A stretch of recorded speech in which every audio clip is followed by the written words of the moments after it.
What you got, Jay? Well, remember how I was looking through my auntie's old stuff? This is stuff from the 90s. Things 30-year-olds played with as kids. Crazy. Yeah, like, what in the world is this?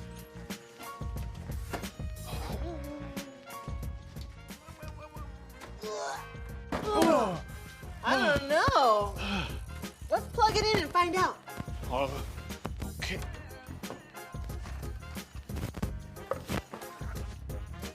You got a tape? Yeah. I think it goes in here.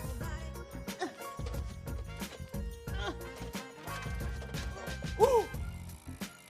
It ate it. I'm scared, Emma. 3, 2, 1.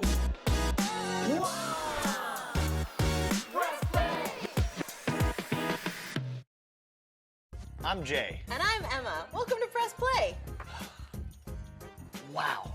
You know, I think I remember my dad talking about this show. He watched it all the time when he was a kid, every Friday night. Oh, is this one of those 90s sitcoms where they have a problem and then everything works out perfectly in 30 minutes? It's so predictable. I bet I can tell you from the first 30 seconds how each episode will end. Okay, well, what about this one? Easy. The main character is gonna cheat on a math test, get a perfect score, get so much praise that they feel guilty, and confess. Well, okay, let me see. I think this is how you fast forward. Oh.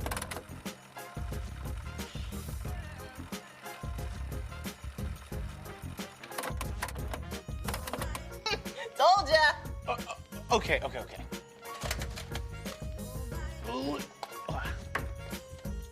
Well, what about this one?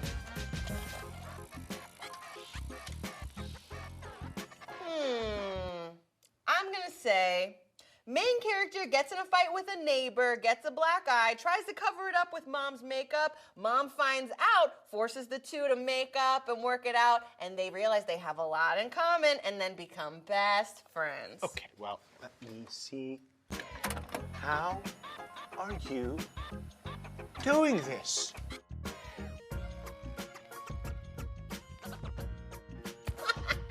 What can I say? I have a knack for predicting 90s sitcoms. Well, there's only one real way to see if they're as predictable as you say. I'm game. Well, let's do it. 3, 2, 1, press play! Woo! Wow! Where are we? Emma, you should know, right? Yep, we're at a place called Chuck E. Cheese. He's a cool mouse with an attitude that serves pizza to kids. It's Friday night. We're playing skee ball because that's what people did. And our best friend is going to enter talking about pizza in 3, 2, 1. Sup, homies? It's your best bud, Muriel.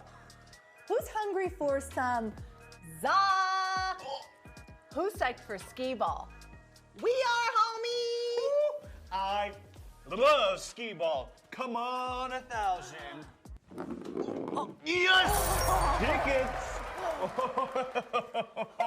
I'm on my way to a big prize. Jay, one problem. That was actually my last skee ball. You took it from me. I did? Yep, you did. Oh, sorry, Muriel. I guess you want these ticks, huh? Nah, it's all good. I forgive you. And as for the tickets, you can keep them, homie. Wow! Thanks, homie. All right. Now it's my last skee ball. Come on, 1,000. Let's do this.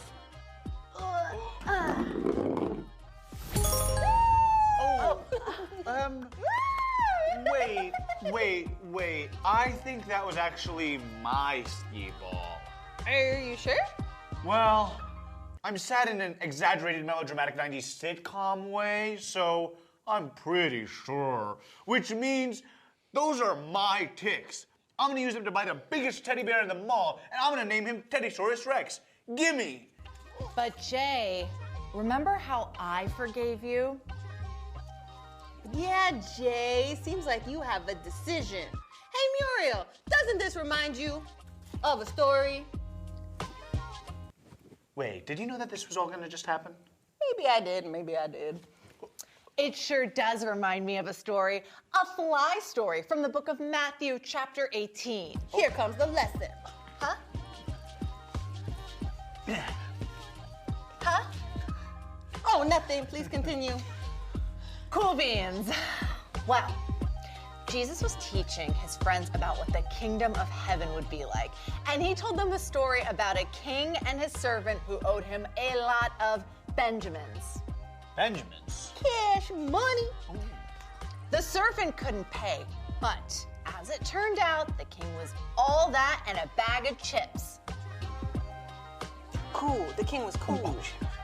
He forgave the servant all of the money that the servant owed. Said he owed him nothing. Pretty fly, huh? Very fly. While the forgiven servant was getting jiggy with it, Na na na na na na. he came across a man who owed him money. It was nowhere near the amount that he had owed the king, but he wouldn't forgive the debt when the man couldn't pay. Instead, he had the man thrown in jail. Homie was bugging out. As if. I think I'm getting the hang of this thing. The king heard about this and called the servant back. He said to him in Matthew 18:32-33, "You wicked servant," he said, "I canceled all that debt of yours because you begged me to. Shouldn't you have had mercy on your fellow servant just as I had on you?" The king didn't want to hear anymore. He was like, "Talk to the hand." He had the servant thrown in jail. Jesus told them this story so they would know that forgiving others is totally cool beans, homies. Here comes the wrap up. Muriel, you forgave me and even let me keep the tickets. I should do the same for Emma. You go, Jay. We can always forgive. What's that? It means we gotta bounce, home skillet. Ugh. Wait, Emma, you knew that was gonna happen, didn't you? Maybe I did, and maybe I did. What evs? Well, everything wrapped up nicely, didn't it? Sure did, Muriel. It sure did. Secret handshake time? Turn to your neighbor and join in. Whoa. What you doing, home skillet? Well, I'm putting 90s sitcoms away. Your knowledge of them is something else. Take a chill pill, home skillet. Stop calling me home skillet. Let's rewind and play it back. We press play and we're in a 90s sitcom with Muriel, her best friend. She forgave Jay and told us about Matthew 18, when Jesus used a story about a king and his unforgiving servant to teach his friends about the importance of forgiveness. Jay learned a valuable lesson. Didn't you, Jay? Yes. It all wrapped up nicely with the idea that we can always forgive. Are you holding something against someone? Maybe today is the day to forgive because God has forgiven us of so much. Remember, trends come and go, but Jesus is always trending. Now it's time to Drop the verse. We're dropping the verse. Is it that time already? Here we go. Okay. What is that verse? Let's drop it. Jesus Christ is the same yesterday and today and forever. Hebrews 13:8. Hebrews 13:8. One more time. Jesus Christ is the same yesterday and today and forever. Hebrews 13:8. Hebrews 13:8. Jesus Christ is the same yesterday and today and forever. Hebrews 13:8.